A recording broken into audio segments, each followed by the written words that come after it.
சென்னை நுங்கம்பாக்கத்தில் மெத்தாஃபெட்டமைன் விற்பனையில் ஈடுபட்டதாக 3 பேர் கைது செய்யப்பட்டுள்ளனர். அதனை அண்மை செய்தியாக பார்த்துக் கொண்டு வருகிறோம்.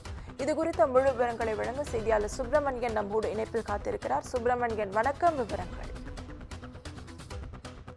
சென்னையில் போதைப் பொருள் தடுக்க பல்வேறு கட்ட நடவடிக்கைகளை போதைப் பொருள் தடுப்பு பிரிவு நடவடிக்கைகளை மேற்கொண்டு வருகிறது. குறிப்பாக சென்னை காவல்துறையின் கீழ் செயல்பட்டு வரக்கூடிய அந்த போதைப் பொருள் தடுப்பு பிரிவு போலீசார் மெத்தபெட்டமைன் விற்பனை செய்பவர்கள், அதே போல அதனை கடத்தி வருபவர்களை கண்டறிந்து கைது நடவடிக்கை மேற்கொண்டு வருகிறது. அதன் ஒரு கட்டமாக சென்னை நுங்கம்பாக்கத்தில் மெத்தபெட்டமைன் விற்பனையில் ஈடுபட்ட 3 பேரை போலீசார் கைது செய்திருக்கிறார்கள்.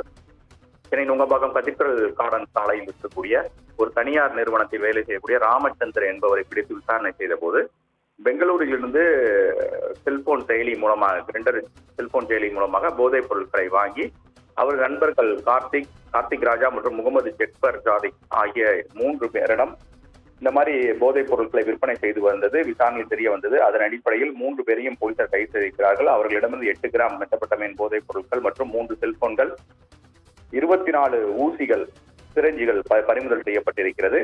இது யாரிடமிருந்து இவர்கள் வாங்கி வருகிறார்கள், இவர்களுடைய பின்னணியில் யார் இருக்கிறார்கள் என்ற கோணங்களில் விசாரணையை போலீசார் தீவிரப்படுத்தியிருக்கிறார்கள்.